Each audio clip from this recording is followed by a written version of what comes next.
Salut tout le monde, bienvenue dans cette nouvelle vidéo. Enfin, on se retrouve pour du coup le Royal Rumble 2025.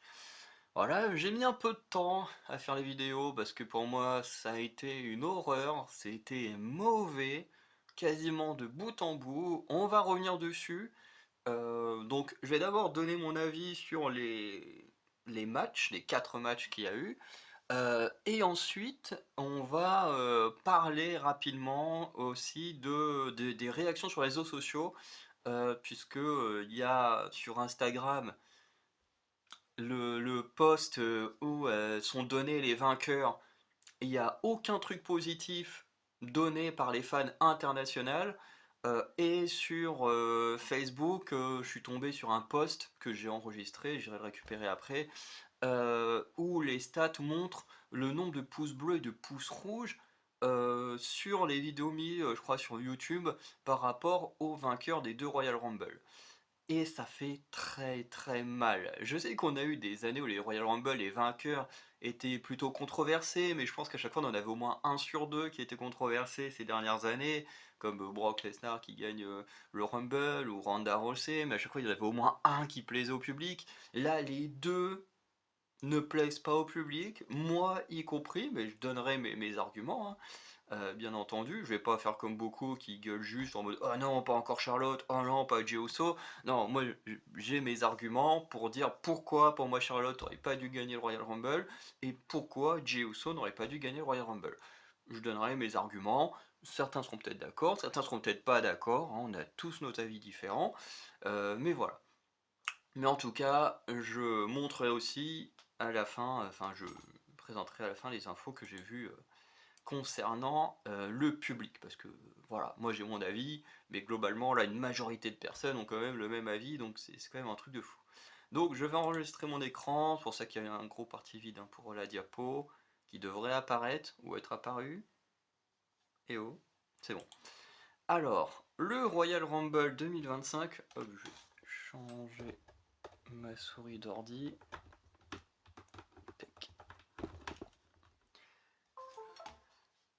Alors, donc, le premier match, le Royal Rumble féminin. Alors, je vais revenir un peu membre par membre et voir un peu ce qui a un peu pu se passer. Franchement, je suis claqué. Surtout que le Royal Rumble là, je l'ai vu en direct. Il m'a pris toute mon énergie. C'est une horreur, hein. Parce que vraiment, là au moment où j'enregistre, on est le mardi matin. Techniquement, vous aurez la vidéo dans l'après-midi. Ouais, je pense dans l'après-midi, le temps de ensuite de vite fait faire le montage, la conversion qui sera sûrement la partie la plus longue de ce que je vais faire, bon, avec l'enregistrement. Mais les mardis matins, je suis encore claqué de mon week-end Royal Rumble. Alors que pourtant, des shows en direct, j'en ai vu plein. Bon, ça faisait un petit moment que j'avais vu en direct, mais j'en ai vu plein avant. J'ai jamais été dans un état comme ça 3 jours après, c'est horrible. Parce que le Royal Rumble féminin, on va revenir pour le conclure, mais putain, c'était nul, c'était chiant. Enfin, même les deux Royal Rumble, de manière générale, étaient chiants. Enfin, il n'y a pas que le Rumble, ça aussi on reviendra. Le show, de manière générale, était ennuyeux comme il n'y a pas. Je pense que j'aurais pas pu tenir toute la nuit. Bref. Parce que du coup, j'ai vu le Royal Rumble dans la nuit samedi à dimanche. Après, j'ai vu le reste dimanche dans la journée. Parce que c'était tellement catastrophique que j'en pouvais plus. Bon, le match du coup il commence avec Io Sky, donc Io Sky qui rentre en 1, je me dis bon ok, pourquoi pas, qui aura éliminé une personne, personnellement je me souviens pas qui, Liv Morgan qui est venue aussi, qui en a éliminé deux, ah non c'est pas elle Iron Man, enfin la Iron Woman, voilà, mais bon, Liv Morgan en deux, je me dis, bon, qu'est-ce qu'il fout là en deux? Enfin, je veux dire, Liv Morgan, pour moi, c'est peut-être un des personnages les moins crédibles, en fait, pour survivre à un Royal Rumble du début à la fin. Parce que Liv Morgan, depuis son premier règne face à Ronda Rousey, elle n'est pas construite comme quelqu'un de fort. Et c'est pas parce qu'elle a un gabarit de personne entre guillemets normal quoi, qui est pas hyper musclé ou hyper grande que bah, elle peut pas être crédible en tant que championne. On l'a vu avec Roxanne Perez. Roxanne Perez, elle est minuscule comparée au roster de NXT et pourtant elle était méga crédible en tant que championne de NXT. Mais avec Liv Morgan, non, ils ont jamais su la rendre crédible. À chaque fois, faut qu'elle ait besoin de Raquel Gonzalez ou quelqu'un comme ça pour être les gros bras, la soutenir et faire les trucs à sa place. Et du coup, c'est juste nul, c'est chiant. Ce qui fait que là, tu la mets en deux. En plus, elle survit quasiment jusqu'à la fin. Alors que son perso est pas du tout crédible pour ça. Son perso, vraiment, c'est le genre de perso qui aurait dû être éliminé en quelques minutes, quoi. Mais bon, et en plus, le truc, c'est qu'elle a pas fait truc de fou, hein. Elle a éliminé deux personnes. Je sais même pas qui elle a éliminé, tellement c'était pas marquant. À côté, on a Roxane Perez. Roxane Perez, du coup, la Iron Woman du match qui est resté 1h 7 minutes et 47 secondes. Donc 47 secondes de plus que, pardon, que Liv Morgan.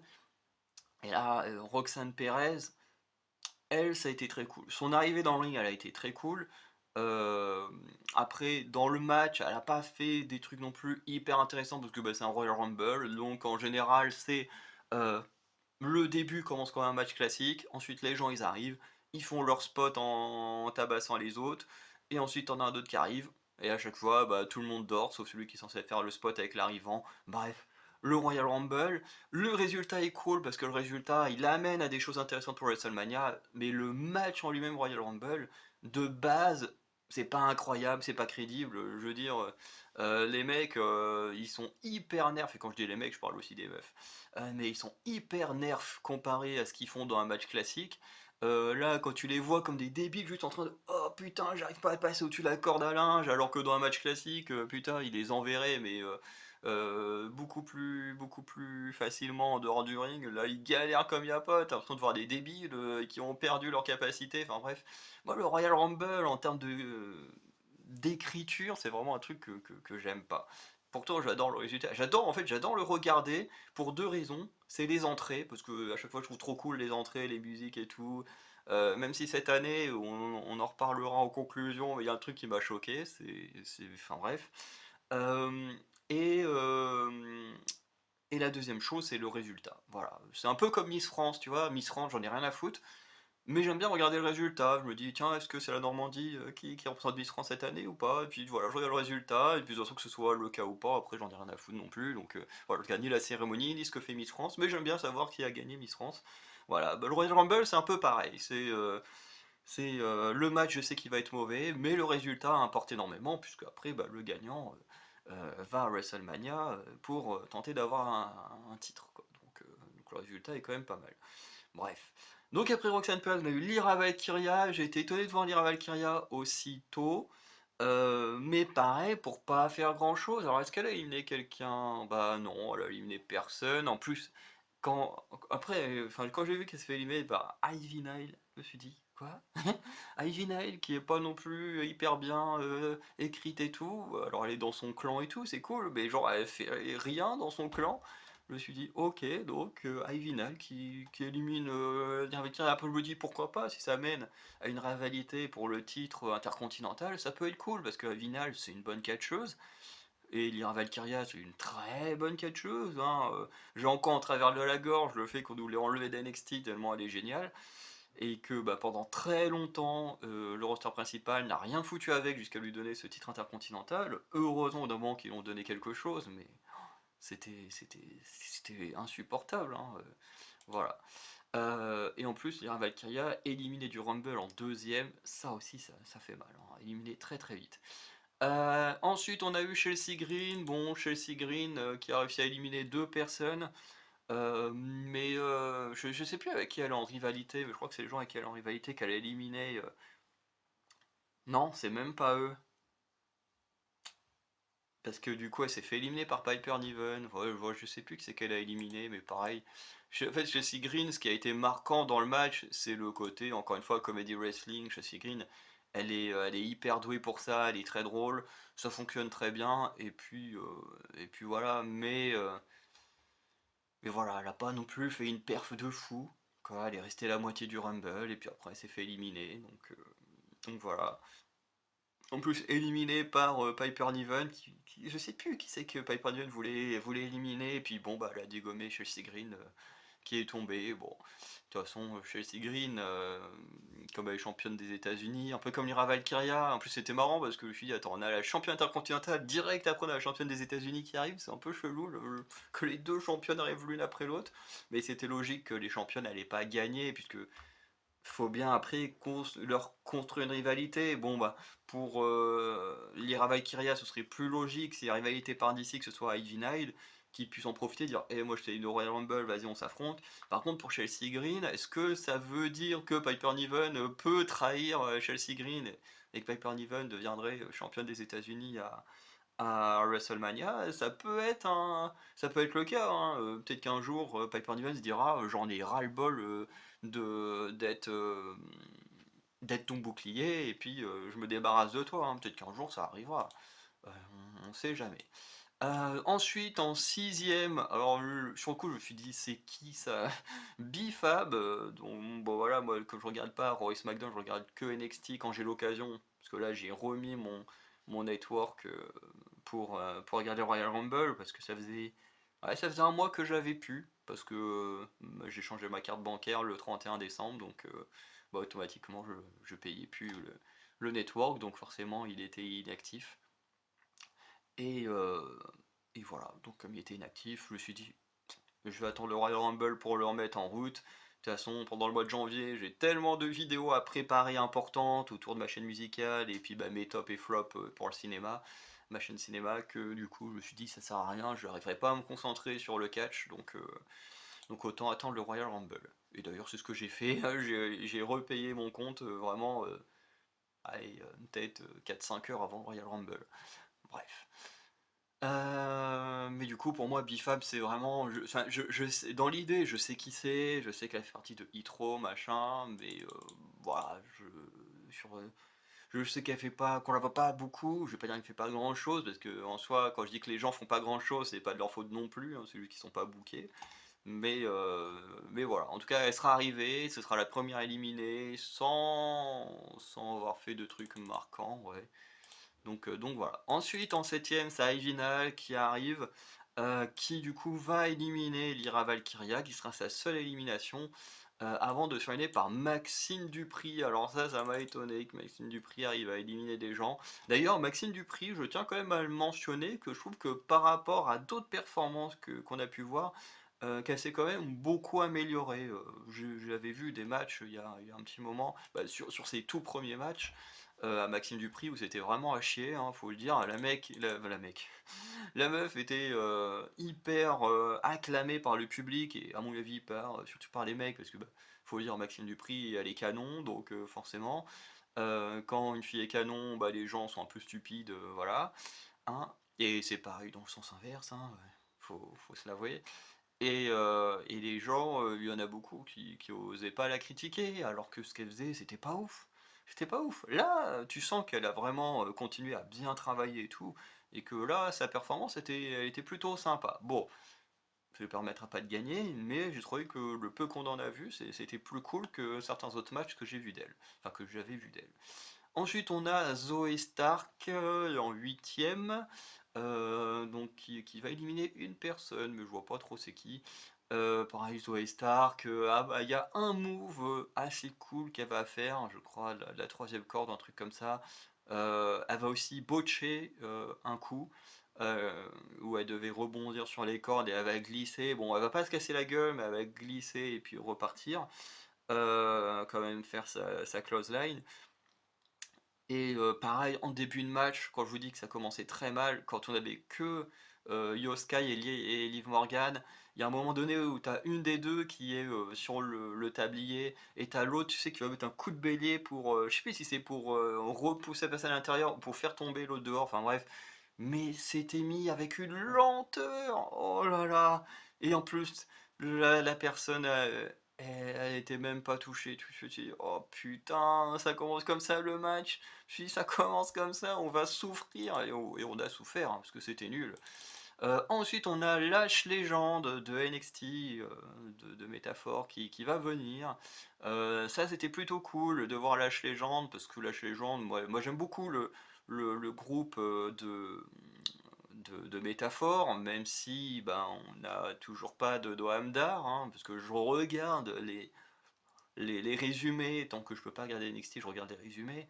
Euh, bon, bah, apparemment, Noam Dar est toujours pas là, mais métaphore, j'aime bien quand même.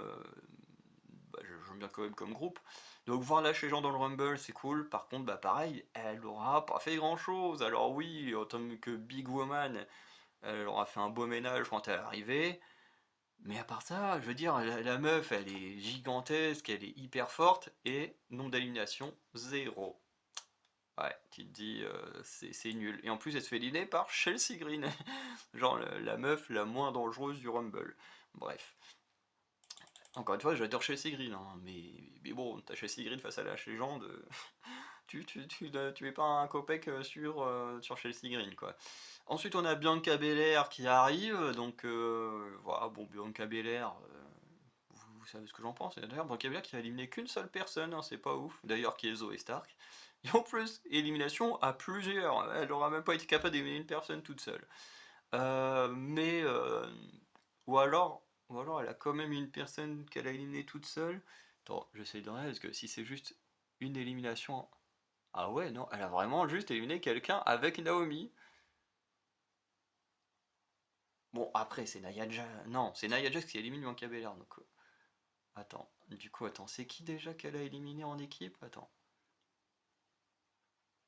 Zoe Stark. Ah oui, putain, faut être à deux pour éliminer Zoe Stark, la vache. Ouais, Bianca Belair, depuis qu'elle a atterri dans la division par équipe, c'est vraiment devenu à chier. Alors, pas son in-ring hein, qui est devenu à chier, mais ce qu'on lui oblige à faire. Hein. En fait, c'est comme Shayna Baszler, hein, qui en plus, Shayna Baszler qui arrivait juste après, qui pareil, a éliminé qu'une seule personne, hein, pas ouf.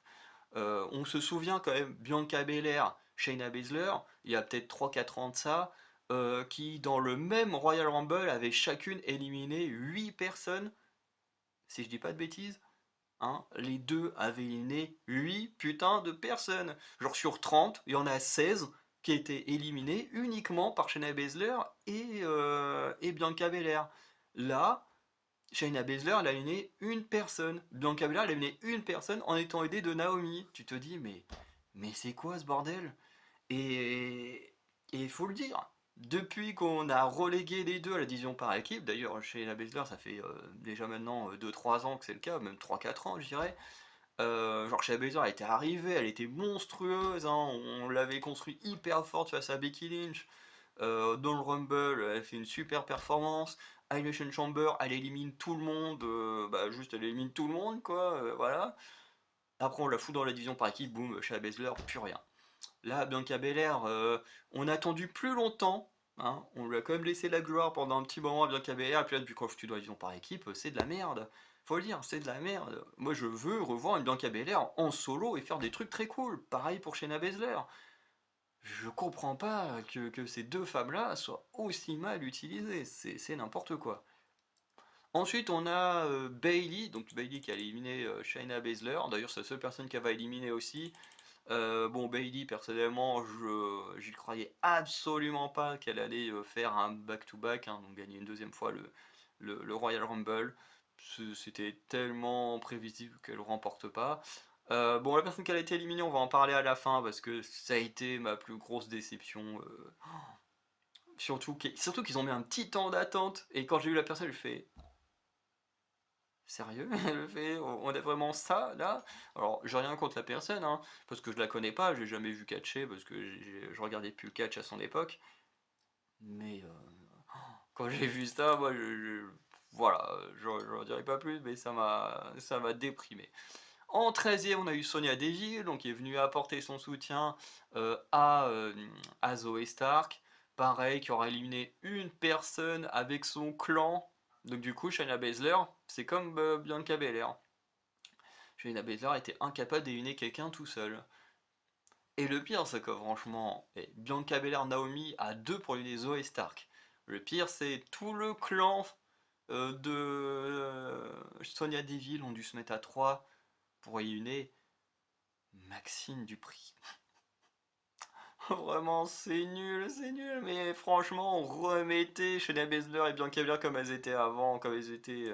Enfin, Shayna Baszler surtout comme elle était à NXT, parce que là, C'est pas possible de faire ça à ces femmes-là, franchement, c'est pas possible. Bon, en 14e, on a Maxime Dupri qui est arrivé, hein, qui a éliminé qu'une seule personne qu'on a vue tout à l'heure, hein, qui est Ivy Nile. Ensuite, on a Naomi qui est arrivée pour faire du backup à Bianca Belair, hein, qui d'ailleurs toutes les deux vont uniquement éliminer Zoe Stark, hein, du coup pas grand chose à dire. Ensuite, on a eu une petite arrivée surprise avec Jaida Parker, ça pareil, c'était très cool. Jaida Parker de NXT. Euh, Franchement, j'ai été très très content de la voir. Bon, elle va éliminer personne, mais très content de la voir. Elle va faire ce petit move habituel à NXT avant de se faire éliminer par Jordynne Grace. Bon, tu te dis là, tu te fais éliminer par une meuf comme Jordynne Grace, ça passe. En plus, si Jordynne Grace vient vraiment signer à NXT, bon, bah au moins elles ont déjà une rivalité toute faite pour débuter. Bon, on a eu un petit câlin, je crois, entre Jordynne Grace et Naomi, mais bon, ça c'est l'histoire de la TNA. Déjà que j'ai du mal à suivre le roster principal, à part les résumés que je regarde. Alors la TNA, malheureusement, je peux pas suivre non plus ce qui se passait là-bas, mais je sais qu'elles ont été en rivalité. Ensuite, Natalia, alors ça, non, non, avant il y a eu Piper Niven, donc Piper Niven qui va quand même se faire éliminer par Charlotte Flair, donc ça c'est quand même plutôt stylé. Mais pareil, Piper Niven qui va rien faire, une seule élimination, qui en plus est l'élimination de Chelsea Green, donc vraiment, vraiment que dalle. Natalia, bon alors là quand j'ai vu ça je me suis dit putain qu'est-ce qu'elle fout là, j'avais pas envie de la voir, de toute façon il y avait certaines personnes que j'avais pas envie de voir, mais bon Natalia, bon bah qui vient qui forcément élimine personne et qui se fait éliminer par Liv Morgan, bon ok. D'ailleurs je me demande si c'est pas la seule élimination de Liv Morgan. Ah non, c'est une des deux éliminations, c'est qui l'autre personne, ok. Ensuite, Jordynne Grace, bon, qui refait une arrivée surprise, donc la dernière fois elle appartenait à la TNA, là elle est considérée agent libre. Euh, et du coup, bon, Jordynne Grace, plutôt content de la voir parce qu'elle a fait des très bonnes performances. Bon, elle va juste éliminer euh, Jaida Parker, donc à mon avis, soit ils ont préparé le terrain pour une future signature de Jordynne Grace à NXT, soit elle fera quelque chose, hein, parce que bon, c'est quasiment sûr qu'elle va venir. Mais voilà, Jordynne Grace, c'était plutôt cool. Pareil, en fait, les meufs, elles restent très longtemps dans le ring pour faire rien, en fait, pour juste dormir. Hein, parce que tu regardes, elle est restée 22 minutes, Natalia, elle est restée 17 minutes alors qu'elle a rien branlé. C'est une catastrophe. Hein. Quand tu vois Bailey, elle est restée 47 minutes pour faire une seule élimination. Bref, c'est vraiment pas ouf quoi ce qu'ils ont fait avec quoi. Ensuite, on a eu Michin en 20e. Bon, Michin qui est en plus fait lier par Charlotte Flair. Bon, pas incroyable. Puis bon, Michin, moi personnellement, je m'en fous. Là, l'arrivée surprise, celle que vous avez sur l'écran depuis tout à l'heure, qu'on attendait tous depuis longtemps. D'ailleurs, j'ai hésité à mettre un message sur un test que je me suis dit putain, on va se foutre de ma gueule. Mais parce que en gros, sur Facebook, il y a une personne qui disait, ouais, imaginez cette histoire de contrat, c'est pour garder la surprise sur le retour d'Alexa Bliss. Et tout le monde se foutait de la gueule, tout le monde était en mode, oui, non, mais Alexa Bliss, elle veut pas le contrat qu'on lui donne actuellement, elle veut un nouveau contrat, elle veut pas retourner sur son contrat d'avant, machin et tout. Euh, et du coup, j'avais envie de mettre un message, j'ai fait, mais en fait, imaginez vraiment que tout ça, c'est juste un hoax, que vraiment ils jouent là-dessus pour garder vraiment une vraie surprise. Que aujourd'hui, avec toutes les rumeurs, les machins, qu'en plus les trois quarts des rumeurs sont vraies, aujourd'hui on n'a plus de surprises dans le monde du catch. Et il faut le dire, il n'y a plus de surprises. À chaque fois qu'il y a des rumeurs, les plupart sont vraies, et du coup, bah, quand ça arrive, t'es même pas surpris, parce que bah, du coup, t'as déjà tout vu sur Internet. Donc, dans le cas d'Alexa Bliss, je me suis dit, mais ce serait tellement un move de génie si on nous fait croire que Alexa Bliss ne voulait pas signer son contrat pour vraiment nous faire croire qu'elle sera pas là et tout et qu'elle reviendra que dans quelques mois. Je me suis dit ce serait un move de génie. Euh, mais je me suis dit non, après tout le monde a sous de ma gueule donc je vais pas le dire.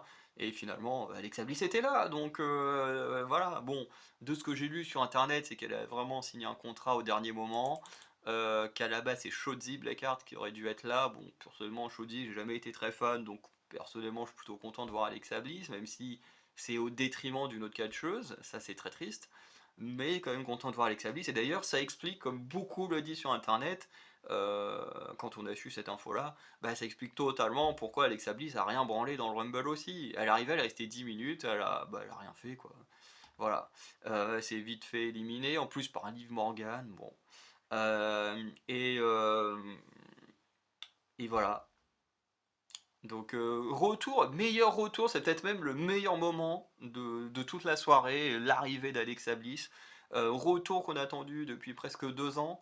Voilà, bon, en même temps, il y a eu le coup dur du décès de Bray Wyatt, qui à mon avis a dû être dur pour elle, qui était très proche, hein, qui d'ailleurs pendant son entrée, elle avait une veste pour faire hommage à Bray Wyatt, avec un beau message dessus.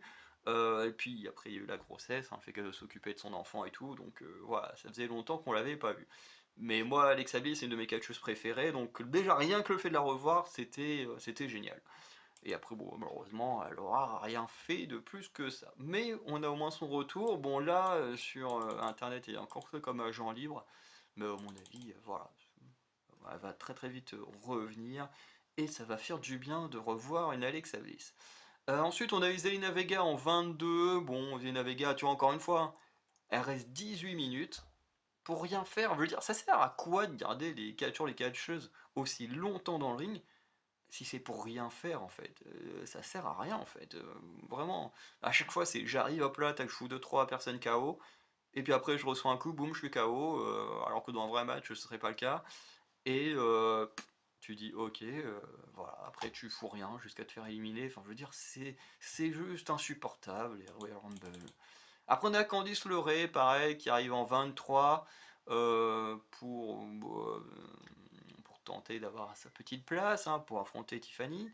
Hein, mais bon, bah, finalement, elle sera éliminée par Trish Stratus et éliminera personne. En 24, très grosse surprise, Stephanie Wacker de NXT. Moi, je suis très content parce que Stephanie Wacker, je l'aime beaucoup.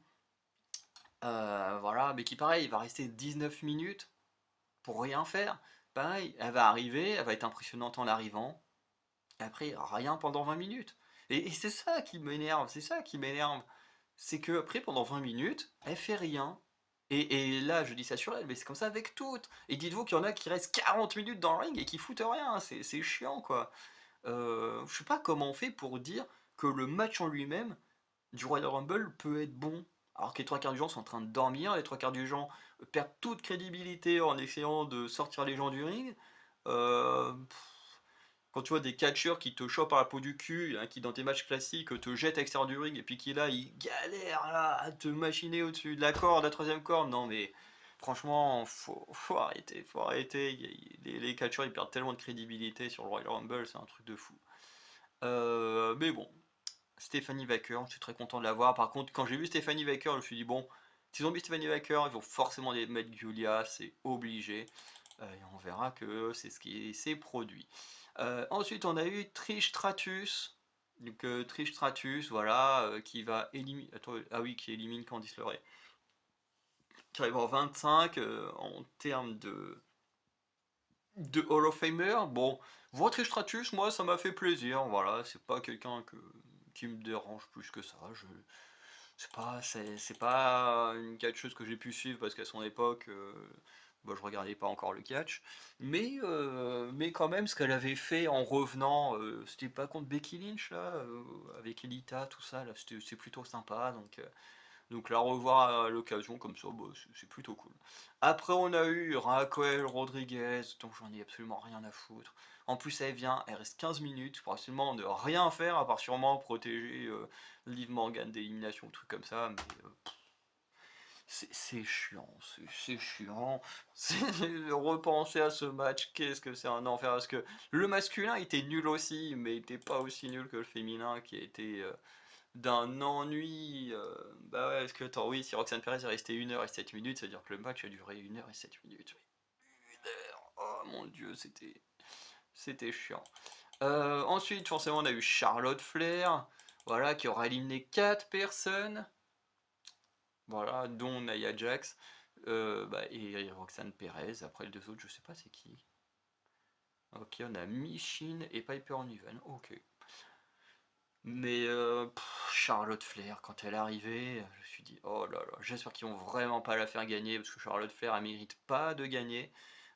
tout simplement, et on va expliquer pourquoi. En 28, on a eu Giulia. Bon, bah, ça, je m'en doutais, hein. Giulia, c'était évident. Si tu mettais Fanny Wacker, tu mets Giulia. C'était obligé. D'ailleurs, Giulia qui va rester 10 minutes. Elle va quand même. Attends, elle a une équipe, Giulia. Jordyn Grace. Oh. Ah, donc Jordyn Grace, au lieu de faire un truc avec Jada Parker, elle pourrait aller direct sur Giulia. Ce serait intéressant. On verra ce qui va se passer pour Stand and Deliver, parce que je pense que Giulia va garder sa ceinture jusqu'à au moins Stand and Deliver. Mais ok.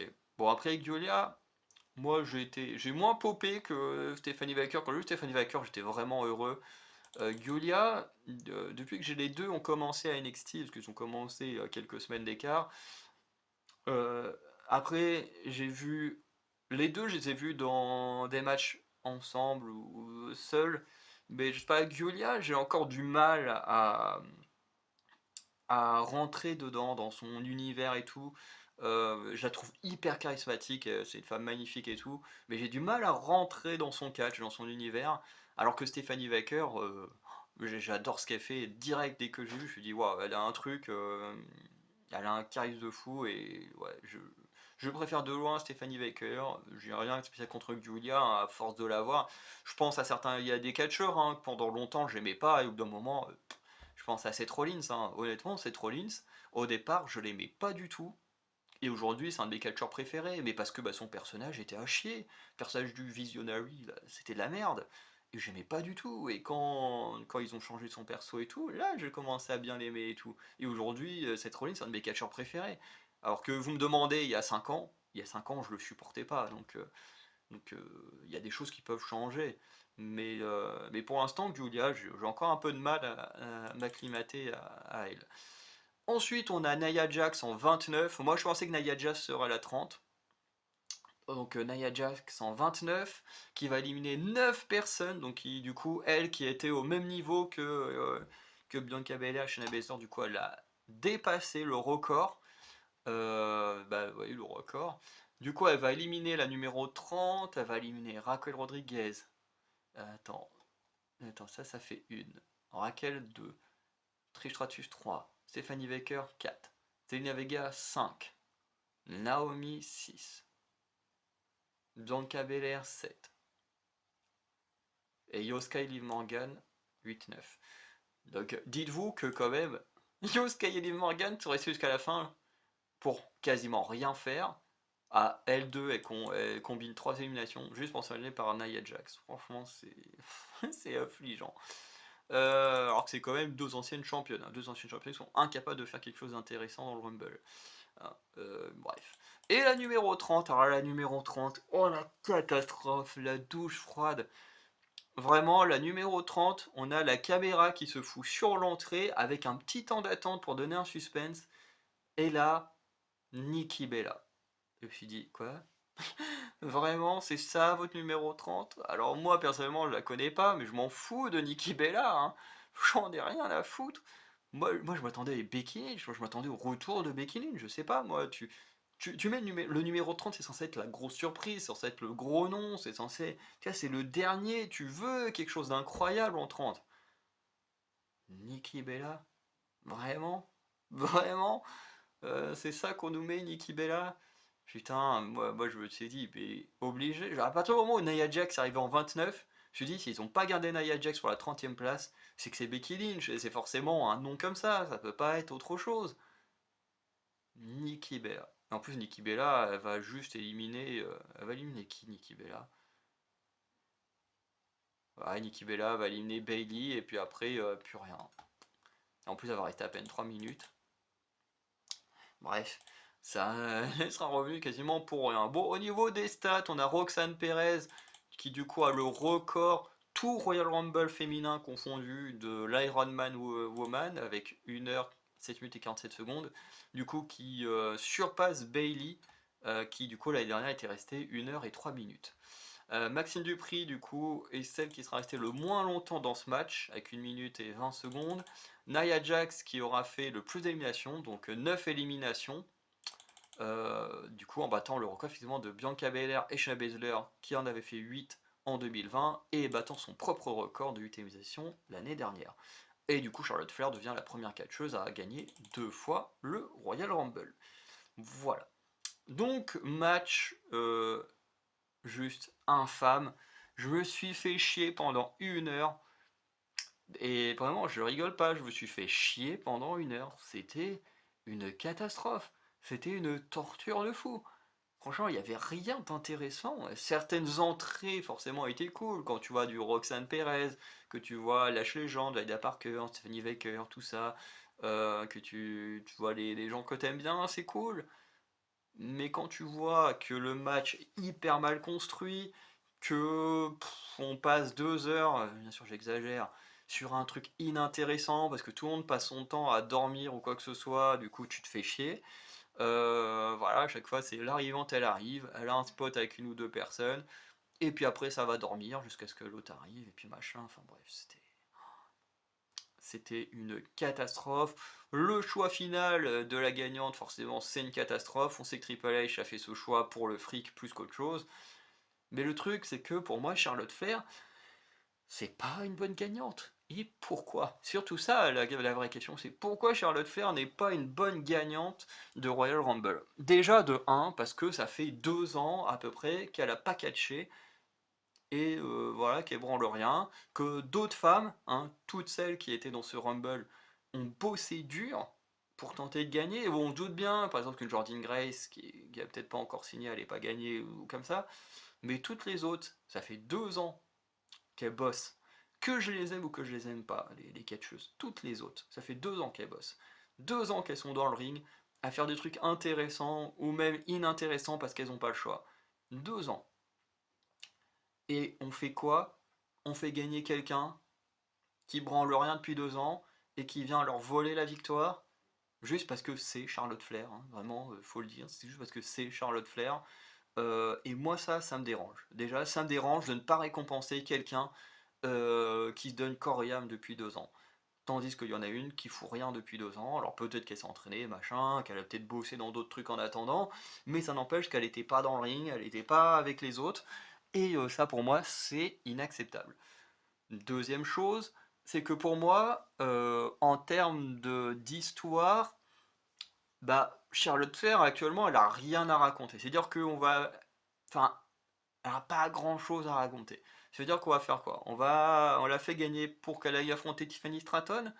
Tiffany Stratton, ça va faire quoi? C'est juste parce qu'on veut faire le duel des Barbie et puis voilà, je veux dire, bon allez hop, on prend les deux blondes canons et puis on les fait s'affronter. Genre ça n'aurait aucun sens. Pour moi, Tiffany Stratton ne doit pas affronter Charlotte Flair à WrestleMania, surtout si c'est pour que Charlotte Flair détruise Tiffany Stratton. Non merci. Elle a déjà fait ça avec Rhea Ripley il y a quelques années. Faut surtout pas que Charlotte Flair touche à Tiffany Stratton. Après, Giulia, parce qu'elle a annoncé à Raw qu'elle allait faire un tour à NXT pour aller voir Giulia. Donc Giulia, on n'y croit pas. Je sais pas qui affrontera Giulia, mais si c'est Jordynne Grace, Aston Deliver, c'est beaucoup mieux que Charlotte Flair.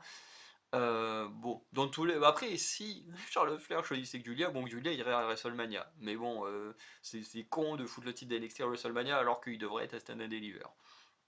Ce qui fait qu'il reste qu'une option. En fait, c'est Rhea Ripley. Mais la seule raison de Rhea c'est de faire quoi? Un troisième match entre les deux. Vraiment, c'est juste la seule explication. C'est voilà, Charles Flair a battu Rhea Ripley à WrestleMania pour le titre de NXT. Ensuite, Rhea Ripley, quand elle a gagné, elle est partie se venger contre Charlotte Flair et de mémoire, elle avait battu Charlotte Flair pour un des titres féminins à WrestleMania. Donc voilà, c'est une victoire de chaque côté. Donc on fait revenir Charlotte Flair et gagne le Rumble juste pour ça, pour affronter Rhea Ripley, comme s'il y en avait besoin. Voilà, puis ça devient la première catcheuse gagnée 2 fois le Rumble, mais pourquoi elle, alors qu'elle fout rien? Encore une fois, c'est ça qui me dérange. C'est que, ok, elle serait là régulièrement, et on lui offrirait ces victoires-là sur le plateau, parce qu'elle bosse comme toutes les autres. Je lui dirais, ok, c'est pas très grave. Mais là, elle a été absente pendant presque 2 ans, et on lui donne tout, alors que les autres bossent pendant 2 ans, ont bossé pendant 2 ans pour obtenir ce spot, et rien. C'est un truc de fou. Et qu'est-ce que je voulais dire? Qu'est-ce que je voulais dire? Oui, en fait, pour moi, en termes de victoire du Rumble, en fait, la seule personne pour moi qui a été crédible, c'était Nia Jax. Nia Jax, pour moi, c'est elle qui devait gagner le Royal Rumble. Pour la simple raison que c'est la seule qui a réellement des choses à raconter. Parce que Rhea Ripley, elle a techniquement terminé sa rivalité avec Liv Morgan, puisque bon bah là à Raw, elle s'est fait agresser avec Yoska, ils sont toutes les deux fait agresser par Liv Morgan et Raquel Rodriguez. Donc bon, mais à la base leur histoire est censée être terminée. À côté de ça, Tiffany Stratton, elle son histoire avec Nia Jax, elle n'est pas terminée. Tiffany Stratton a cashing sur Nia Jax, mais de mémoire de tous les résumés que j'ai lus, et en même temps c'est logique, hein, Tiffany Stratton ne va pas défendre son titre à Raw ou à SmackDown, donc l'histoire entre Nia Jax et Tiffany Stratton n'est pas terminée. Et pour moi, certes ça aurait été très prévisible, mais pour moi c'est ce qu'il fallait faire, il fallait prendre Nia Jax, lui faire gagner, elle choisit Tiffany Stratton, certes ça aurait été évident qu'elle aurait choisi Tiffany Stratton, mais au moins, hop, c'était acté, paf, hop, Tiffany Stratton, Nia Jax prend sa vengeance à WrestleMania, peut-être qu'elle renforce même la place de Tiffany Stratton qui pourrait battre Nia Jax à WrestleMania, mais pour moi c'est ce qu'il fallait faire. Là on va faire quoi du coup? On va mettre Nia Jax dans un chamber pour qu'elle gagne le chamber et affronter Tiffany Stratton, c'est ce qu'ils vont faire du coup, hein? Ou alors ils vont trouver quelqu'un d'autre pour affronter Tiffany Stratton, mais ça n'aura aucun sens puisque l'histoire entre Tiffany Stratton et Nia Jax n'aura pas été réglée. Donc pour moi, il fallait faire gagner Nia Jax, c'est la seule qui avait quelque chose à raconter. Voilà. Donc on passe au match suivant. Alors les deux suivants, on va aller très vite, hein, parce qu'il n'y a pas grand chose à dire. On a eu le DIY, donc Thomas Champagne et Gargano, qui ont défendu leur titre par équipe contre Motor City Machine Gun, donc Alex Shelley et Chris Sabin, ou Sabine, dans un 2 out of 3 falls match pour les titres par équipe. Donc en gros, c'est le premier qui arrive à 2 ou 3 tombées, hein. Si tu fais un 2-0, techniquement tu gagnes, je crois. Et bon, bah là, forcément, il y avait un tombé de chaque côté, donc le premier à 3, qui faisait un troisième tombé, remportait le match. Match qui était excellent. Excellent, ça a duré 14 minutes, mais c'était bien, putain, quand tu passes après le Rumble féminin et que tu as ce match-là, mais qu'est-ce que ça fait du bien, mais qu'est-ce que ça fait du bien, franchement, j'ai passé un bonheur incroyable devant ce match. C'était incroyable. Moi qui, quand je me suis levé le dimanche, et que je me suis dit au bout d'un moment, bon allez, il va falloir regarder la suite du Royal Rumble, et il fallait que je reprenne par ce match-là, ben, en ayant encore le dégoût du Royal Rumble féminin, j'étais en mode oh là là, est-ce que ça va être bien ou pas? Surtout que moi, les Motor City Machine Gun, je les avais jamais vus gatcher. Alors oui, je les voyais dans des vidéos de Stury ou dans des résumés sur Facebook et tout, mais j'avais jamais vu faire de match complet. Mais putain, mais c'était une dinguerie, c'était génial. Je veux dire, là, au Royal Rumble, où tu te faisais chier parce que tout le monde était en train de dormir, mais alors là, personne ne dormait, hein. Alors là, t'avais de l'action H24 pendant 14 minutes. Et c'était trop bien. Franchement, je les félicite parce que c'était incroyable. Ce match était incroyable. En plus, euh, DIY ont vraiment été salauds jusqu'au bout dans leur rôle de heel. C'était incroyable. Quand Jade Gargano fait semblant de recevoir le tag pour tricher et gagner leur premier point. C'était trop cool, franchement c'était trop cool. Ensuite, les Motor Machine Gun, je sais plus comment, mais ils vont marquer leur premier point sur un move hyper cool sur Johnny Gargano. Bon, à la fin, peut-être la fin du match est un peu décevant, mais en même temps elle montre quelque chose qu'on voulait voir depuis longtemps. C'est les Street Profits en mode hyper agressif. J'en avais marre là des Street Profits là, qui picolent et qui sont gentils avec tout le monde. Là, les Street Profits, ils sont arrivés. Il y a Montesford qui a détourné l'arbitre, Angelo Dawkins qui s'en est pris à un des mecs de Motor City Machine Guns. Du coup, DIY, hop, ils terminent le mec. 1, 2, 3, ils conservent leur titre. Et là, je me dis, what? Attends, ils viennent de faire quoi les Street Profits? Après, les Street Profits ont cassé la gueule à DIY aussi. Je fais, oui, c'est mieux comme ça. Et voilà, ils montrent qu'ils veulent les titres, ils sont placés, ils ont défoncé la gueule à tout le monde. Je fais, c'est très bien. Et franchement, si vous n'avez pas vu Royal Rumble, en fait, le seul match à voir, en fait, c'est celui-là, hein, franchement, c'est le seul match qui vaut le coup d'être vu. Parce que ce match était vraiment très très bon. Comparé au reste, mais il n'y a pas photo, il n'y a pas photo. Franchement, c'est le seul match où je donne large plus de la moyenne, hein. Et les trois autres, je donne même pas la moyenne, tellement c'était nul. Bref. Ensuite, on a eu Cody Rhodes contre Kevin Owens pour le titre de la WWE, là, Undisputed, dans un ladder match.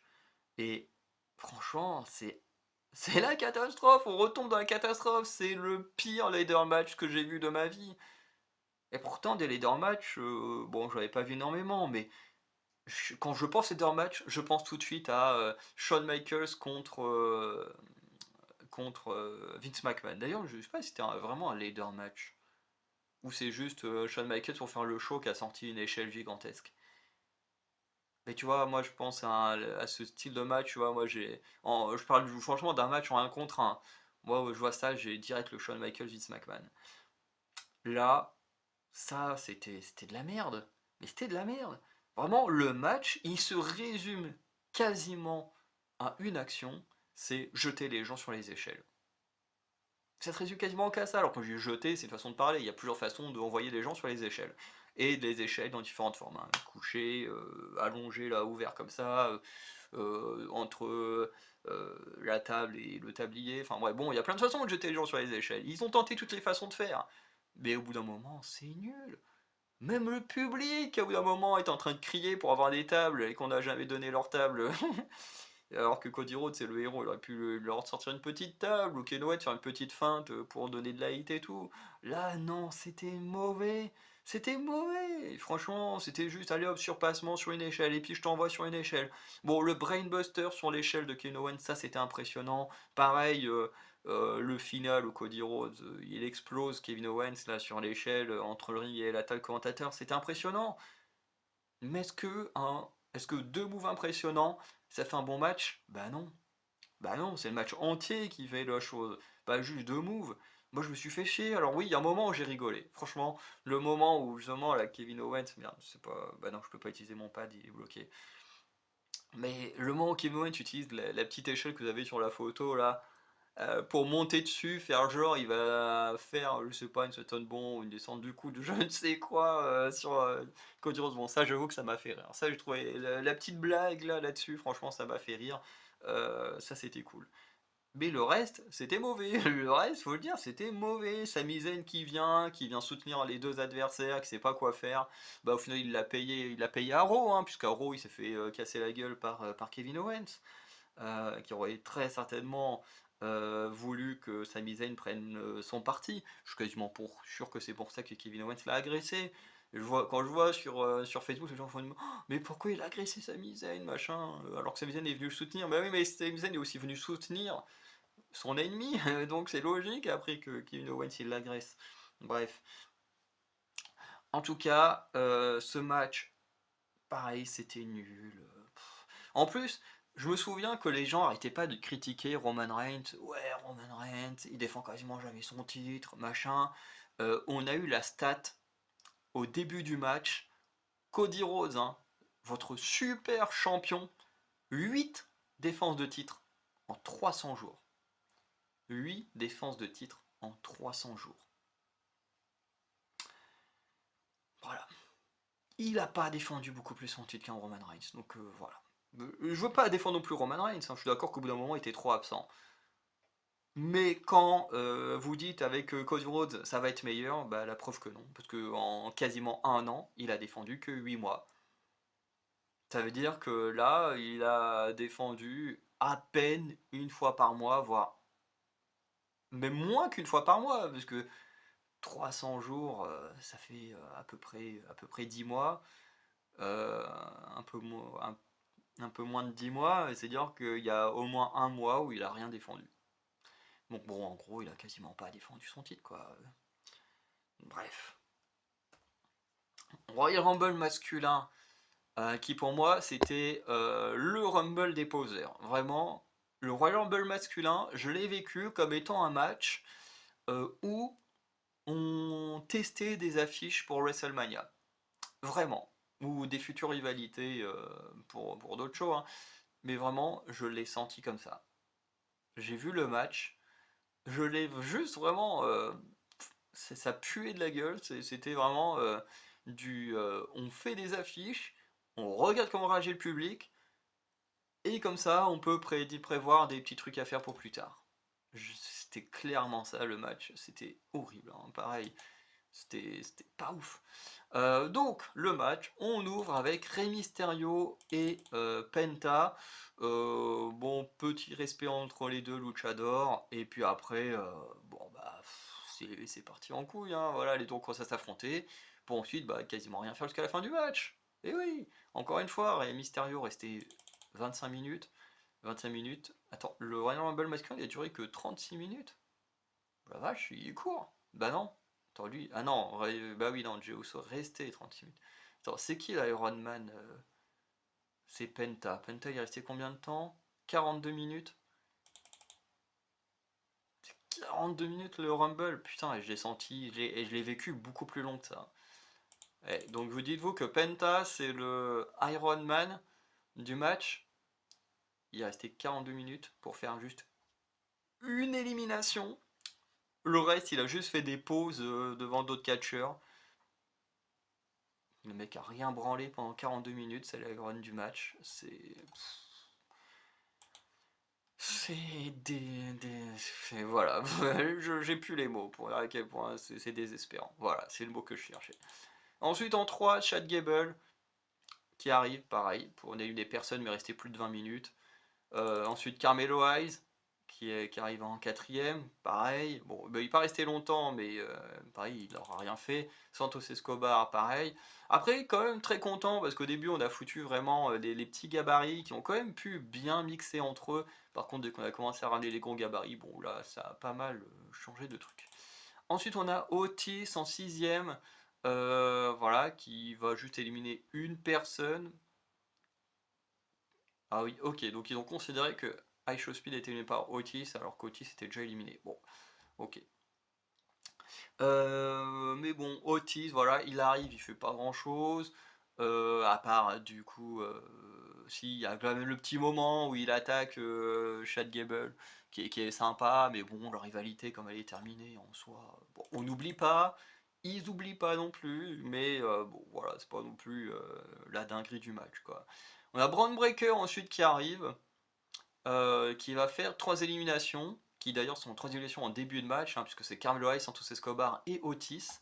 D'ailleurs, il va aussi envoyer Show Speed à l'extérieur du ring, mais du coup, qui va tirer dans les bras d'Otis, et Otis va terminer le gars, puisque bah, ce gars-là avait des Braun Breakers à l'éliminer. Mais voilà, Braun Breaker, super, hein, le mec il arrive, il fait 3 éliminations, et ensuite pendant 20 minutes, bah, il fait rien jusqu'à se faire éliminer par Roman Reigns. Voilà. Bon, j'exagère un peu. Avec Roman Reigns, il a eu un beau move, quoi. On a vu les deux mecs, Spear contre Spear. Voilà, on a montré que Braun Breaker était beaucoup plus rapide que Roman Reigns. Voilà, Roman Reigns qui a très bien vendu le Spear de Braun Breaker avant d'éliminer Braun Breaker. Mais dites-vous que Braun Breaker, il a rien fait globalement. C'est-à-dire qu'il est arrivé, il a éliminé 3 personnes, il a rien fait pendant 20 minutes, il a fait son Spear sur Roman Reigns et il s'est fait dégager du ring. 20 minutes juste pour ça. Voilà. Et ça m'attriste parce que vous savez, si vous regardez la vidéo depuis longtemps, vous savez à quel point j'aime Braun Breaker. C'est un de mes catcheurs préférés quand il était à NXT. Bon, vous inquiétez pas, c'est un poster qui est tombé. Enfin, une carte qui est à mon mur qui est tombée. Euh, Ensuite, on a eu Show Speed. Bon, alors, Show Speed qui vole clairement le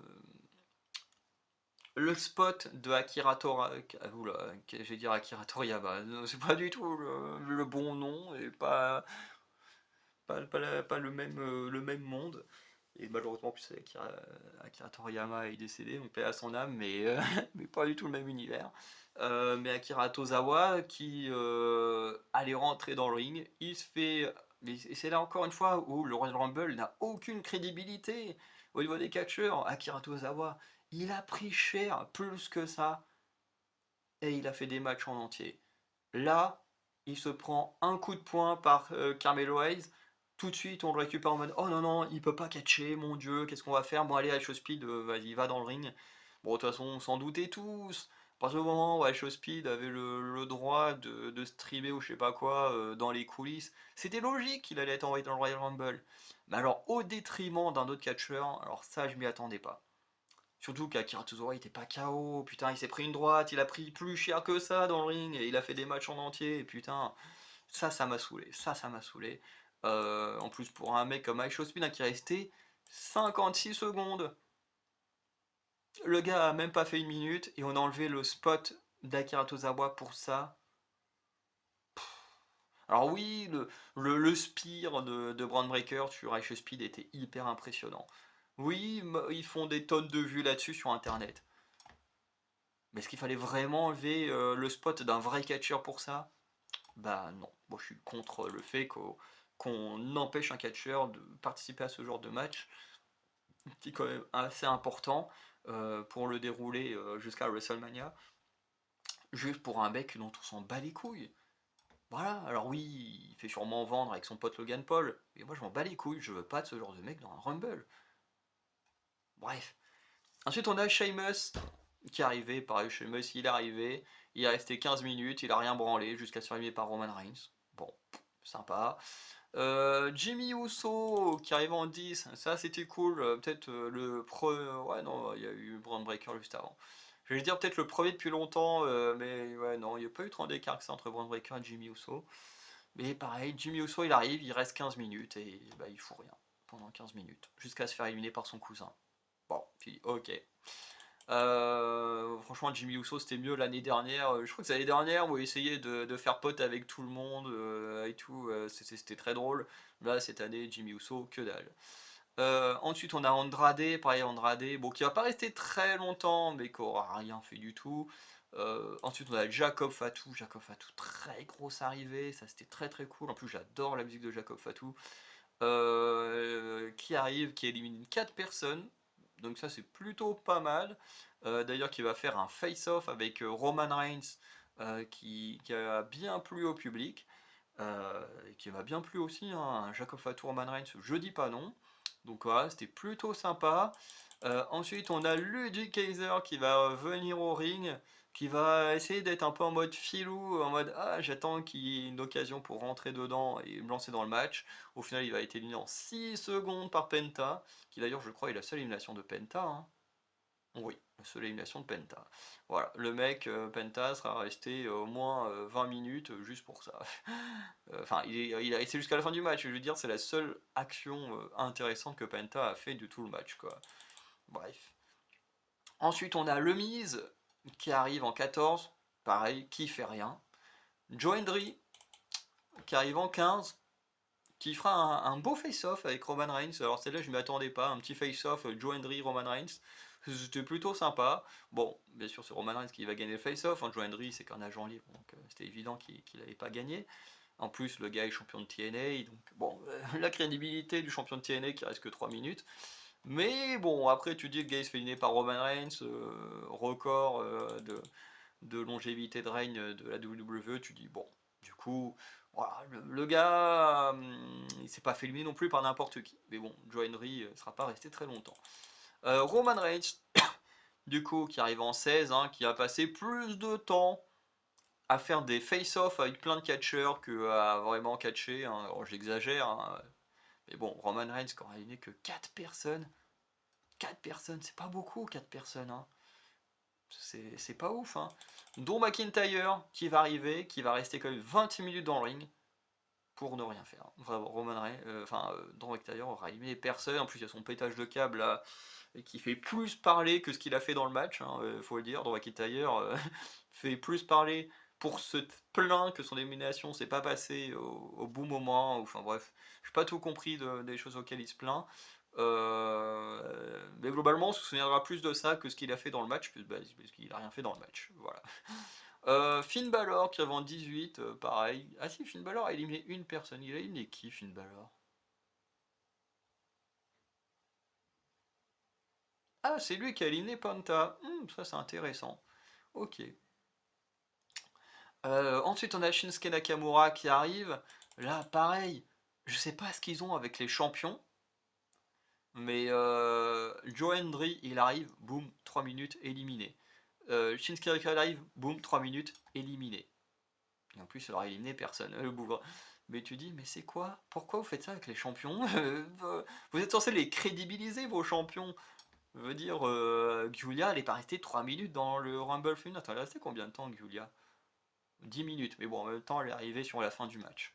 Après, t'en Lyra Valkyria, 16 minutes, Chelsea Green, 26 minutes. Ouais, ils ont quand même un peu plus respecté les championnes féminines. Là, Joe Hendry, 3 minutes. Shinsuke Nakamura, 3 minutes. C'est qui le champion des États-Unis?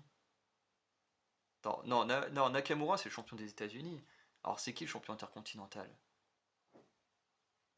Attends, c'est pas Braun Breaker? Oh, je sais plus. Attends, Braun Breaker, c'est lui le champion ou pas? Ouais, si, actuel champion intercontinental. Ok. Bon, bah, du coup, Braun Breaker, c'est le seul champion de la mid-card qui aura été respecté. Mais, ouais, pas ouf. Ensuite, Jey Uso. Voilà, bon, qui fera quand même 3 éliminations. Bon, logique, il est au moins obligé de faire la dernière, hein, puisqu'il a gagné. Mais bon, Jey Uso, ça a un peu fait chier beaucoup de gens aussi. Voilà le premier. Ensuite, on a AJ Styles qui est arrivé. Pareil, AJ Styles, c'est un putain de nom comme ça. Le gars, il a fait 3 minutes. Attends, comment il a pu. Il y a un problème dans les comptes. Comment AJ Styles, il est pas resté 3 minutes, c'est impossible. Si AJ Styles il s'est fait éliminer par Logan Paul, il a pas pu rester 3 minutes, il y a un problème sur le time. Sur le temps d'AJ Styles. Ou alors, soit ils se sont trompés de nom, soit il y a un problème sur le temps. Parce que Logan Paul il est arrivé 10 minutes, au moins 10 bonnes minutes, 10, ouais, plus de 10 minutes après AJ Styles. Donc, à mon avis, il y a un problème sur le temps. AJ Styles, il a éliminé qui? LA Knight. Ok. Mais bon, AJ Styles, c'est tout ce qu'il aura fait. Ensuite, Braun Strowman, ah, le monstre qui fait son retour. Bon bah le monstre aura fait son retour juste pour éliminer Jacob Fatou. Bon, en soi, c'est plutôt logique, hein. Jacob Fatou qui avait agressé Braun Strowman et tout, qu'on pensait que Braun Strowman, voilà, on sait pas combien de temps il aura été KO après l'agression de Fatou. Bon, le gars il revient, il élimine Jacob Fatou, Jacob Fatou qui a pété un câble et tout, c'était très cool. Donc la rivalité sûrement pas terminée. Mais bon, Braun Strowman est revenu pour ça, pour vraiment le gars est resté. Il y avait les Jacob Fatou, John Cena est arrivé juste après, John Cena a éliminé Braun Strowman, et puis bon bah voilà. Super la construction des géants. Donc John Cena, comme je l'ai dit, arrive en 23. Bon, on savait tous que John Cena arrivait à un moment donné. Moi, John Cena, je le voyais en dernier. Enfin, ou peut-être non, peut-être pas en dernier, parce que du coup, John Cena, on savait qu'il serait là, donc il n'y aurait pas eu trop de surprises. Mais ouais, John Cena, j'aurais peut-être pas mis en 23, j'aurais peut-être remis un peu plus tard, parce que sur la fin du match, on sentait que ça commençait à devenir dur hein, pour John Cena. Faut quand même qu'il reprenne un peu de cardio pour faire ses matchs solo plus tard dans l'année, parce que là, on sentait au bout d'un moment que ça commençait à être dur. Mais bon, après, CM Punk, hein, CM Punk c'était le même cas. Hein, CM Punk, quand il est revenu au War Games, c'est que je crois qu'il a participé au Royal Rumble juste après, où il a été blessé par Drew.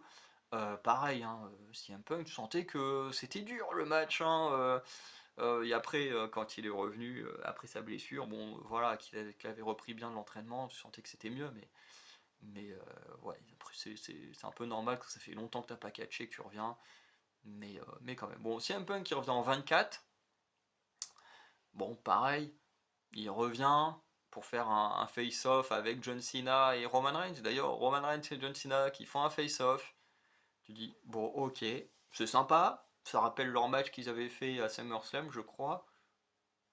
Je crois, ouais. Et puis ils attendent. Et puis t'as CM Punk qui arrive. Et puis CM Punk qui fait rien. Ils attendent. Et puis là t'es arrivé de Seth Rollins. Et puis bon bah là, voilà, Seth Rollins il arrive. Là par contre ça se rentre dans l'art. Voilà, John Cena, Roman Reigns, Seth Rollins, CM Punk. Et puis putain, là on a attendu au moins 3 à 6 minutes. Juste pour regarder 3 à 4 mecs debout. Super. Alors c'était beau. Oui, l'image qu'on voit là sur la miniature de Mr. Hawking, c'est très beau de voir 3 mecs comme ça, 3 légendes. Mais putain que quand même que c'était chiant quoi, parce que pendant que eux ils faisaient leur face-off, tout le monde était en train de dormir autour. Donc, bah, pendant 3, 4, 5 minutes, bah, tu fais rien, t'attends. T'attends qu'il se passe quelque chose, mais qu'il se passe rien. Bon, après, ça part en grosse baston et tout. Bon, après, on a eu Dom Dom en 26. Bon, bah, Dominique en 26, bah voilà, il aura rien fait non plus. Sami Zayn, 27, il a duré exactement le même temps que Dominique Mysterio pour rien faire. Damien Priest en 28, bon, qui aura éliminé Drew McIntyre. Et Dominique Mysterio, bon, bah, ça c'est plutôt logique par rapport à leur rivalité, mais bon, pareil, Damien Priest, décevant, il n'aura pas fait grand chose. LA Knight en 29, bah, qui arrive, qui. Attends, LA Knight, il a éliminé quelqu'un? Ah oui, Damien Priest. LA Knight qui a une Damien Priest pour se faire éliminer par AJ Styles, bon, voilà. Pas grand chose à dire de tout ça. Et le 30, pareil, le 30, c'est une catastrophe, le 30. Le 30, mais t'aurais pu ramener n'importe qui. Parce que d'ailleurs, le show masculin, on a eu zéro personne de NXT. C'est-à-dire que chez les femmes, on a eu une, deux, trois, quatre, cinq meufs de NXT. Le Royal Rumble masculin, zéro mec de NXT. Alors oui, il y a plein d'anciens de NXT, comme Braun Breaker, Carmelo Hayes, mais ils le sont plus. Là, on a eu zéro mec de NXT. Là, en 30, tu mettais un Oba Femi. Je pense que ça a explosé. Je pense que ça a explosé. Bon, en tout cas, je préfère toujours Logan Paul à Brock Lesnar. Parce que bon, Brock Lesnar, avec son nom qui a réellement été cité dans l'histoire de cette femme là qui a été qui avait été offerte pour ramener Brock Lesnar dans le monde du catch et tout ça, qu'après Vince McMahon a essayé de faire taire cette femme lui donnant du fric, mais que comme il n'a pas donné toute la somme qu'il avait promis, bah du coup la meuf s'est mise à parler. Enfin bref, cette histoire elle est dégueulasse dans tous les sens du terme. Puisque la meuf, si tu avais pas donné tout le fric qu'on lui avait promis, vraiment elle aurait jamais parlé de cette histoire. Tu te dis, mais attends, c'est hyper grave ce qui t'est arrivé, et toi tu viens en parler non pas pour la justice, mais juste parce qu'on t'a pas donné assez de fric. Je me dis, mais il y a des gens dans leur tête ça va pas. Il y a des gens dans leur tête ça va pas. Mais bon, heureusement, on va dire, Vince McMahon n'a pas donné tout le fric qu'il devait. Cette meuf, elle a parlé. Bon, bah, Brock Lesnar a clairement été cité dans l'affaire. Pour moi, c'était le pire move de ramener Brock Lesnar. Quand je vois encore des gens aujourd'hui qui veulent ramener Brock Lesnar dans le monde du catch, mais non, tu peux pas ramener un mec qui participe à des. Je ne sais pas comment on peut appeler ça, mais bon, on n'est pas loin de l'esclavage sexuel, hein. On est très proche de ce genre de truc. Tu peux pas ramener un mec qui participe à ce genre de choses. Clairement pas. Je comprends pas les gens qui veulent que Brock Lesnar soit là. Logan Paul a fait des trucs graves, mais pas au point de Brock Lesnar. Parce que le truc le plus grave que Logan Paul il ait fait, c'est d'avoir le truc dans la forêt où il a rigolé à côté d'un cadavre et tout. Bon, c'est extrêmement grave. Mais à côté de ça, Logan Paul n'a pas participé à des choses beaucoup plus glauques que ça. Ce qu'il a fait est grave, mais c'est pas un crime comme ce qu'a tenté de faire Brock Lesnar. Où là, c'est vraiment un crime. Bref. Enfin, un crime ou délit, dans tous les cas, c'est grave. Donc quand je vois des gens qui voulaient que Brock Lesnar soit là, non merci. Mais là, la place 30, fallait clairement la donner à un Randy Orton qui est absent. Mais je sais pas pourquoi Randy Orton est absent. Mais tu pouvais la donner à un mec comme ça.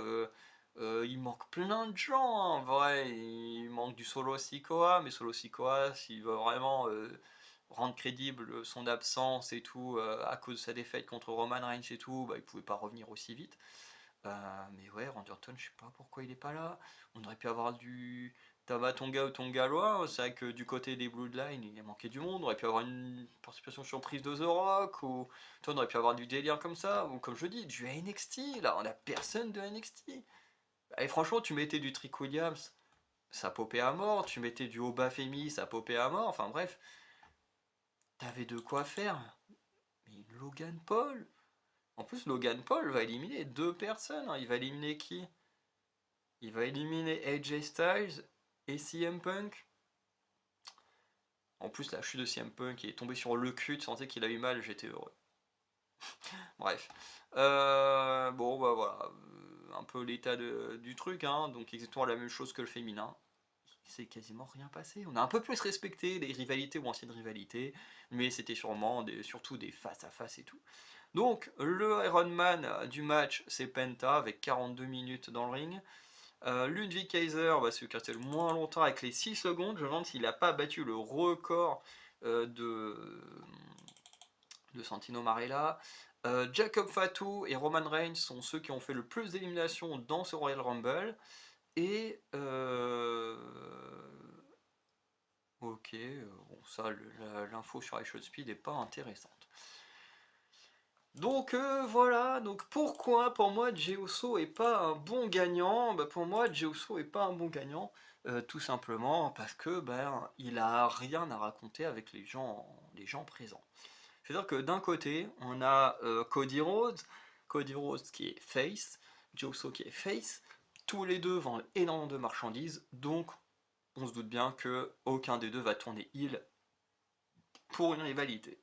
Ce qui fait qu'il reste quoi à faire? Ben, Jey Uso contre Gunther, et on va se faire chier, encore, parce que bah, c'est pas la première fois que les deux s'affrontent, je vais mettre la conclusion, parce qu'on va passer vite fait après sur Facebook. Mais vraiment, tout ça pour ça? Hein, franchement, Gunther Jey Uso, c'était pas vraiment des matchs excellents, parce que bah, Jey Uso est très limité, encore une fois, et hyper limité en in-ring. Moi, j'aime bien Jey Uso, son entrée elle est très cool, les gens qui vont tuer avec lui et tout, c'est très cool, sa musique elle est très cool, il est hyper charismatique. Mais dans le ring, bah, faut être honnête, dans le ring, c'est pas dingue. Et d'ailleurs, parmi les commentaires que je vais vous montrer, ça va dans ce sens-là. Donc hop, normalement, ça devrait couper. Peut-être que je vais remettre la souris sur l'ordi. Mais vraiment, les réactions, vous allez voir, hop, ça, je peux le fermer. On va aller faire un tour sur Facebook. Oh, j'aurais peut-être dû ouvrir Google Chrome avant. Euh, mais voilà, en fait, le problème du Royal Rumble masculin, c'est qu'en fait, on savait pas qui pourrait réellement, parce que vrai, Cody Rhodes. À part Kevin Owens à qui est en rivalité, bon, ouais, il y a personne vraiment, à part peut-être Roman Reigns pour la faire la belle, mais bon, est-ce qu'on allait vraiment donner la victoire à Roman Reigns? Je vous doutais bien que non. Après, tu dis Gunther, pareil, qui pourra aller en rivalité contre lui? Bah, en fait, il n'y a personne qui a été travaillé pour aller en rivalité contre ces mecs-là, donc automatiquement, tu te dis, bah ouais, qu'est-ce qu'on fait? Qui ont fait gagner, quoi? Vraiment, je pense qu'ils ont fait gagner Jey Uso juste parce que ben, il fait partie des gens qui vendent le plus de marchandises, et puis c'est tout. Alors, hop, les enregistrements.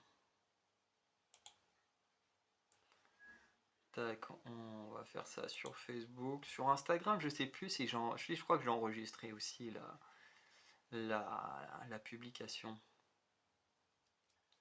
Alors, ça prend un petit peu de temps.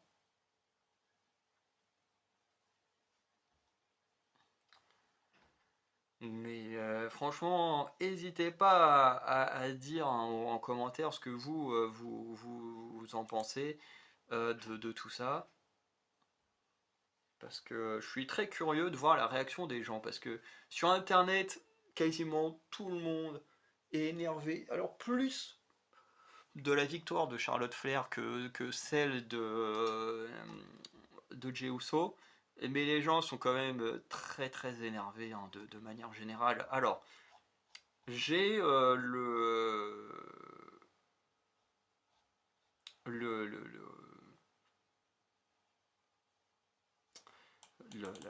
le post du moins de Facebook sous les yeux. Donc il nous dit les gens détestent les résultats du Royal Rumble 2025. Après le Royal Rumble d'hier soir, donc le post du coup est sorti le 2 février, donc dimanche. Je pense que c'était dimanche le 2. On nous dit après le Royal Rumble d'hier soir, donc la réaction du public de la WWE ne s'est pas fait attendre et peut être vue dans des vidéos de la WWE que la WWE a mis en ligne sur les gagnants. Nanana. Ok, donc en gros, la WWE a publié des vidéos euh, sur, sur les gagnants. Et, et ça pique. Dans le cas de Jey Uso, la vidéo compte un demi-million de vues, seulement 500 000 vues. Avec le nombre de personnes qui regardent du catch autour du monde, 500 000 vues déjà, c'est pas beaucoup. Avec un ratio de 16 000 likes pour 27 000 dislikes. Et tout ça, c'était 2 jours après. Je me demande si on peut... attends, si on peut voir là, quelques jours après, si ça a évolué ou pas. WWE. Tac. Sur Instagram aussi. On va aller sur...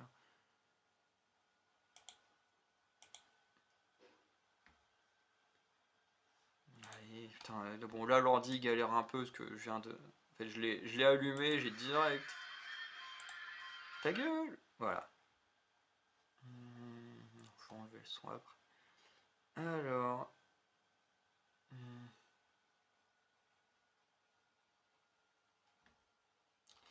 Alors, où est-ce qu'elles sont ces vidéos là? Jey Uso, il est là. Attends, Jey Uso wins machin, c'est ça, hein? Ouais. Tac. Et celui de Charlotte Flair, il est là. Oh la vache. Déjà, on est. Du coup, on est pas. Là maintenant, on est le 4. Donc il y a quand même eu 3-4 jours de passé depuis le Royal Rumble. La vidéo de Jey Uso est passé de 500 000 vues à tout juste 800 000 vues. Ah, par contre, je peux pas voir le ratio des dislikes.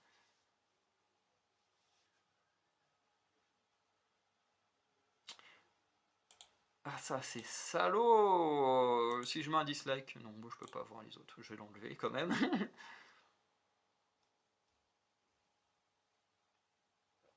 Et puis là, t'as les gens qui disent waouh, 30 000 dislikes! 30 000 dislikes pour Jey Uso. Il y en a qui ont mis l'info en commentaire. Donc, ouais, on est passé du coup de 16 000 likes à 24 000 likes, mais quand même à 30 000 dislikes. Et c'était quand ça? Il y a un jour, donc c'était lundi 3. Vraiment, pour Jey Uso, tu vois, ça reste quand même mitigé. Il y a quand même un peu plus de gens qui sont contre la décision de Jey Uso, mais il y a quand même pas mal de gens qui sont contents. Mais la majorité est quand même déçue. Enfin, un peu plus de la moitié est déçue, on va dire. Dans le cas de Charlotte Flair, la vidéo a plus de 200 000 vues. Aujourd'hui, la vidéo en a seulement 300 000 vues. 300 000 vues. Alors que, habituellement, les vidéos font plusieurs millions de vues, hein. Quand tu vois, là, j'ai un truc, tous les entrants du Royal Rumble masculin 2025, 3,6 millions de vues. Full match 2024 Royal Rumble, 5 millions de vues. Là, on a quoi? Alexa Bliss is back, un petit peu moins d'1 million de vues en 2 jours. Charlotte Flair returning, 26 000 vues. Et les gens, ils sont donc rien à foutre de Charlotte Flair. Bref, en général, la plupart des vidéos, quand même, sont dans les millions de vues. Là, 300 000 vues seulement pour 8 000 likes. Par contre, là, personne n'a mis en commentaire. Non, personne n'a mis en commentaire, mais ouais, on est resté à 6 000 likes pour 26 000 dislikes sur la vidéo de la victoire de Charlotte Flair. C'est une dinguerie. C'est une dinguerie. Les gens ont détesté ce qui s'est passé. C'est un truc de fou. Dans les commentaires, hein, on a quoi? Les gens voulaient Cena ou Punk un gagnant masculin. J'en ai rien à foutre de Jey Uso. Et pour une femme, et pour les femmes, une qui a jamais gagné le Rumble féminin. Et je confirme, Royal Rumble 2005 est un des pires Royal Rumble. Et le 2026 en Arabie Saoudite avec les femmes, on a mieux, elles sont encore pires. Tiens, c'est vrai que j'ai oublié ça. Oh, l'année prochaine, ça va être une horreur aussi, la vache. Pour rappel, on paye les musiciens à la fin du bal et pas avant. Hein. Oula, je comprends rien à ce qu'ils racontent. Évidemment, oui. À la fin, il y avait Cena contre Jay. Pourquoi n'est pas donné le 17ème treat à Cena en faisant remporter le Rumble? No Hit.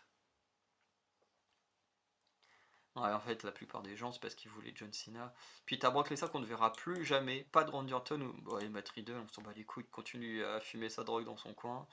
C'est le champion de la MLW et Lesnar il manque à personne. T'attends vraiment à voir Riddle. Riddle, on s'en bat les couilles. Franchement, j'ai jamais aimé Riddle. Euh, Mais Brock Lesnar, le mec c'est un criminel. Bref, il participe à des trucs très glauques et les gens veulent quand même le revoir. Ça, j'arrive pas à comprendre. Et après, effectivement, Randy Orton, bon, peut-être qu'il est blessé ou je sais pas. C'est vrai, c'est de la merde, ils nous ont servi. Ça fera encore Jey Uso un main event qui ne gagne pas de titre. Pourtant, il était bien avec son titre intercontinental. Vraiment, on verra la suite. Moi, je suis sûr que Jey Uso il va battre Gunther, c'est obligé. Tu peux mettre Jey Uso contre Gunther, mais pas à WrestleMania. Et Charlotte faut arrêter, elle ne mérite. Ouais, il a oublié son pas. Alors ouais, là, il y a quelqu'un qui refait Punk ou Io Sky, bref. Les gens on n'a pas envie. Alors sur Instagram, est-ce que j'avais enregistré la publication? Oui, j'avais enregistré la publication. Dans les commentaires, il y a une personne qui a mis Worst Decision Ever Button, donc qui du coup qui montre le bouton like. Il y a eu 8000 likes en 2 jours pour dire que la victoire de Jey Uso et Charlotte Flair c'est le pire. On a un Worst Button Winners Button, 3900 likes. No Hit Button, il y en a deux.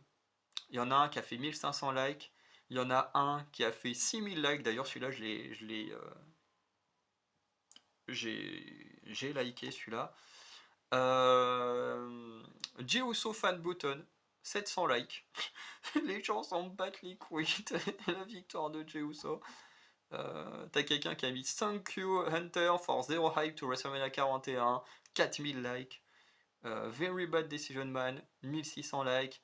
Là, le truc avec lequel je suis très d'accord, parce que c'est réellement ce qu'on va avoir avec Jey Uso. Hein. C'est pour ça que moi, je veux pas d'un Jey Uso dans un match aussi important. Pas que je veux pas que Jey Uso ait des titres ou quoi que ce soit, mais pas dans des matchs aussi importants, parce que, comme ils disent, Gunther c'est Jey Uso, pour la bon, 465e fois, bon ça c'est l'exagération, mais bon, ça représente bien que c'est pas la première fois que ça affronte, ça fait déjà plein de fois. À WrestleMania dans le main event, 23 super kicks et 3 spears pour l'entertainment. Bref, c'est exactement ce qu'on va voir. Jey Uso il sait faire que ça. Allez, il a oublié le Uso Splash. Mais Jey Uso il sait pas faire grand chose dans un ring. On l'a vu. Jey Uso contre Jimmy Uso c'était nul parce que bah, les deux ils manquent de, de prise, de trucs.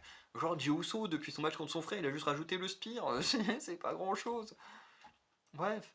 The Worst Royal Rumble Winners. Presque 2000 vues. Cena aurait dû gagner. Bon là 600 personnes. Hein. Bon là champion qui ne mérite pas plus de 2000 vues. Attends, y a pas. Bon, Never Eat Again, 500 vues, faut pas non plus exagérer. Quelqu'un qui a mis Jey Uso, attends, oula. Bon, en gros, quelqu'un qui dit que Jey Uso mérite sa victoire. 98 j'aime, hein, ça fait même pas. Oui, tu vois que depuis tout à l'heure je parle en vues, mais non, c'est pas des vues, c'est des j'aime. 98 j'aime. Voilà. Voilà, Charlotte Flair qui va venir gagner un titre et repartir comme d'habitude, machin. Voilà, presque 1000 vues. En même temps, c'est vrai, avec Charlotte Flair, c'est devenu quasiment ça. Bref, les gens sont pas contents. Vraiment pas contents. Moi, j'ai juste liké le petit No Hit Button, je le trouvais marrant celui-là. Et en même temps, bah, effectivement, Jey Uso, c'est le pire choix. Non mais vraiment, dites-vous qu'on va avoir un main event de WrestleMania où effectivement, on va avoir quasiment que ça. Des atémies, des powerbombs, des spears, des super kicks, des Uso Splash. C'est vraiment ça qu'on veut comme main event? Vraiment? J'allais éteindre internet carrément. Non, on va pas un peu aller jusque là, mais bref, ça va être nul, ça va être nul. Tout le monde le sait. Mais voilà, après c'est la décision, on sait que ça va quand même faire vendre des billets, voilà, donc faut l'accepter, mais faut aussi accepter que ça va être mauvais. Voilà. À la limite, Charlotte Flair et Ripley, ça peut être un bon match. Ça l'a été la première fois, enfin les deux premières fois, ça sera forcément la troisième fois, mais bon, si c'est pour qu'à nouveau Charlotte Flair gagne le titre contre Rhea Ripley, non merci. Voilà. Donc voilà mon avis très salé sur le Royal Rumble, hein. Franchement, j'ai rien aimé à part le match par équipe qui était excellent. Voilà, seule chose à retenir, non, deux choses à retenir, le match par équipe, le retour d'Alexa Bliss. Pour moi, c'est les deux seules choses qu'il faut retenir du Royal Rumble 2025. Et effectivement, le fait que le prochain, ils soit en Arabie Saoudite, ça fait très peur. Voilà.